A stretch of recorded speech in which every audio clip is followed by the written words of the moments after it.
Hello everyone, excellence in education पर आपका स्वागत है।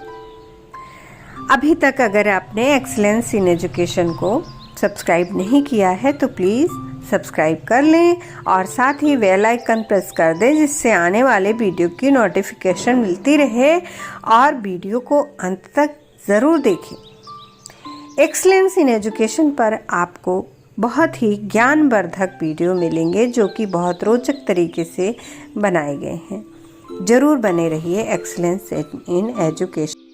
मानसिक स्वास्थ्य की विशेषताएं।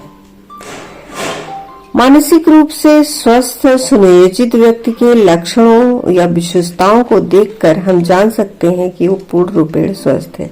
नियमित जीवन। मानसिक रूप से स्वस्थ व्यक्ति के दैनिक जीवन के प्रत्येक कार्य एक निश्चित समय पर या स्वाभाविक ढंग से होते हैं।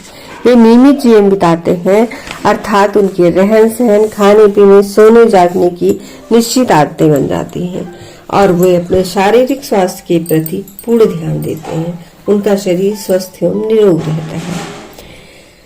सामंजस्य की योग्यता होती है ऐसे व्यक्तियों में। मानसिक दृष्टि से स्वस्थ व्यक्ति सामाजिक वातावरण की विभिन्न परिस्थितियों से शीघ्र समायोजन स्थापित कर लेता है। वह दूसरों के विचारों और समस्याओं को भली भांति समझकर उनसे यथोचित व्यवहार करता है। संवेगात्मक परिपक्वता। ऐसे व्यक्ति के व्यवहार में बौद्धिक एवं संवेगात्मक परिपक्वता दिखाई देती है। इसका अर्थ यह है कि मानसिक दृष्टि से स्वस्थ व्यक्ति में भय, क्रोध, प्रेम, घृणा, ईर्ष्या आदि संवेगों को नियंत्रण में रखने और उचित ढंग से प्रकट करने की योग्यता होती है। अपने संवेगों पर नियंत्रण रखने की क्षमता के कारण उन्हें किसी प्रकार की परेशानी नहीं होती। वे सभी प्रकार के कार्यों को प्रसन्नता एवं सफलतापूर्वक करते हैं। आत्मविश्वास। मानसिक रूप से स्वस्थ व्यक्ति में आत्मविश्वास की भावना होती है। इसी भावना से प्रेरित होकर वे सभी कार्य करते हैं और सफल होते हैं। प्रायः आत्ममूल्यांकन की क्षमता। मानसिक रूप से स्वस्थ व्यक्ति को अपने गुण और दोषों का ज्ञान होता है। वह अपने किए गए उचित अनुचित कार्यों का निष्पक्ष रूप से विश्लेषण कर सकता है। वह अपने दोषों को सहज ही स्वीकार कर लेता है तथा स्वयं अपने व्यवहार को सुधारने का प्रयत्न करता है। सहनशीलता और संतुलन। ऐसे व्यक्ति को जीवन की निराशाओं और विपरीत परिस्थितियों का सामना करने में कष्ट नहीं होता। धैर्य तथा सहनशीलता के कारण उसका मानसिक संतुलन ठीक रहता है। संतोषजनक सामाजिक समायोजन। मानसिक दृष्टि से स्वस्थ व्यक्ति समाज में अपने आप को भली भांति समायोजित कर लेता है। उसके सामाजिक संबंध बड़े संतुलित होते हैं। वह सामाजिक कार्यों में प्रसन्नता पूर्वक भाग भी लेता है। कार्य क्षमता तथा कार्य में संतोष। मानसिक रूप से स्वस्थ व्यक्ति अपने कार्य में रुचि लेता है और ध्यान देता है। उससे इसे आनंद और संतोष मिलता है तथा उसकी कार्य क्षमता बढ़ती है। उदाहरण के लिए स्वस्थ विद्यार्थी जब पढ़ाई में रुचि लेता है तब उसे आनंद प्राप्त होता है और सफल होने पर उसे प्रोत्साहन मिलता है। इससे उसकी कार्य क्षमता बढ़ती है। स्वस्थ व्यक्ति जिस व्यवसाय में लगा रहता है उसे उसमें रुचि होती है और उसे अपने कार्य से संतुष्टि मिलती है। इस प्रकार उसमें व्यवसाय संबंधी कार्यकुशलता बढ़ती जाती है।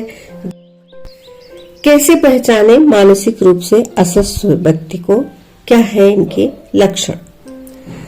जिन व्यक्तियों में मानसिक स्वास्थ्य संबंधी विशेषताएं जिनकी अभी हमने बात की वे पाई जाती हैं, वे मानसिक रूप से स्वस्थ होते हैं। अब बात करते हैं अस्वस्थ व्यक्तियों की।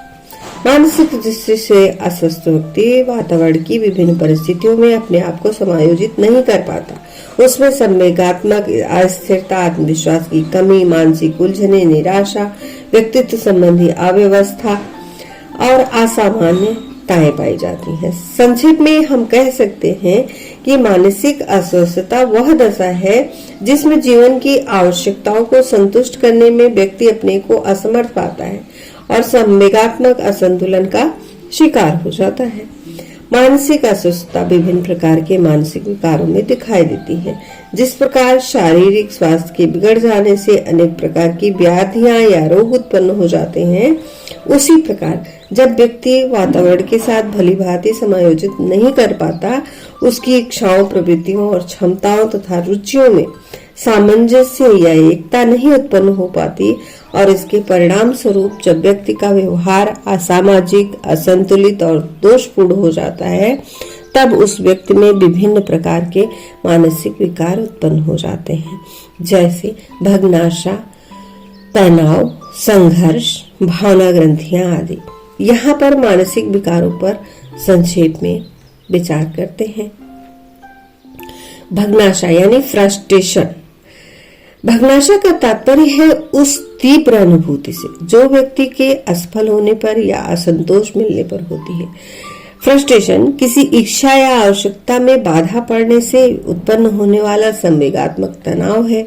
जब व्यक्ति की आवश्यकताओं और इच्छाओं की पूर्ति में अवरोध उत्पन्न होता है, जिसके कारण वह उस लक्ष्य तक नहीं पहुंच पाता, तब उसे दुख होता है, उसे निराशा होती है और जिसे मनोवैज्ञानिक भाषा में क्लिष्ट हिंदी में भग्नाशा कहते हैं। अत्यधिक महत्वाकांक्षी होने के कारण व्यक्ति कभी कभी भग्नाशा का शिकार हो जाते हैं, क्योंकि हर महत्वाकांक्षा हर किसी की नहीं पूरी हो सकती। संघर्ष या मानसिक द्वंद। जब व्यक्ति को अपनी इच्छाओं के, रुचियों के अनुकूल स्थितियों या विरोधी शक्तियों का सामना करना पड़ता है, तब उसके मन में संघर्ष या मानसिक द्वंद उत्पन्न हो जाता है। जब व्यक्ति की 2 या 2 से अधिक इच्छाएं एक साथ संतुष्टि के लिए लालायित हो उठती हैं, तो ऐसी दशा में मानसिक संघर्ष या प्रेरकों का द्वंद कहा जाता है। उदाहरण के लिए एक विद्यार्थी जिसकी इंटर फाइनल बोर्ड की परीक्षा जिस सप्ताह में आरंभ होने वाली है, उसी सप्ताह में उसे नौकरी के लिए उपस्थित होने का नियुक्ति पत्र मिल रहा है। ऐसी स्थिति में उसे परीक्षा से भी मोह होता है, नौकरी से भी। परिणाम यह होता है कि उसके मन में एक प्रकार की उथल पुथल मच जाती है कि वह क्या करे क्या ना करे। यह निर्णय करने में वह परेशानी अनुभव करता है। इस प्रकार की मानसिक स्थिति को मानसिक द्वंद्व या मानसिक संघर्ष कहते हैं। संघर्ष के कारण व्यक्ति कंफ्यूज हो जाता है, उसे अनिद्रा, जिसे इंसोमिया कहते हैं, उदासी, थकावट आदि का अनुभव होता है। तनाव यानी टेंशन, अनावश्यक टेंशन का शिकार।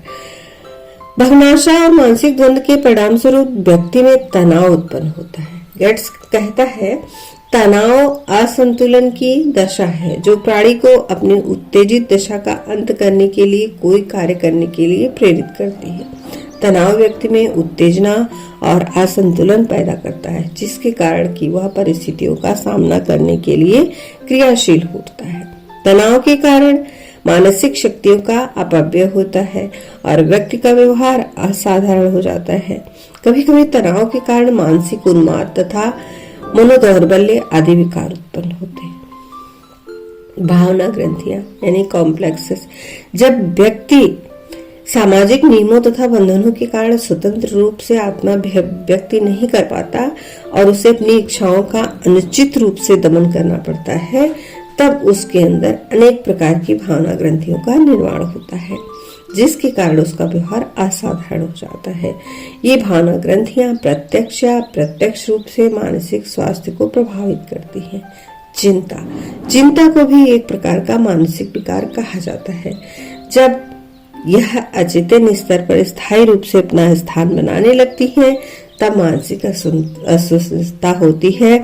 व्यक्ति अनायास ही किसी न किसी चिंता में पड़ा रहता है, जबकि उसे कोई समस्या नहीं होती, लेकिन वह अनावश्यक चिंताओं से घिरा रहता है। उपयुक्त मानसिक विकारों पर विचार करने के उपरांत हम कह सकते हैं कि please like and share my video and provide your valuable feedback in the comment section. Thank you.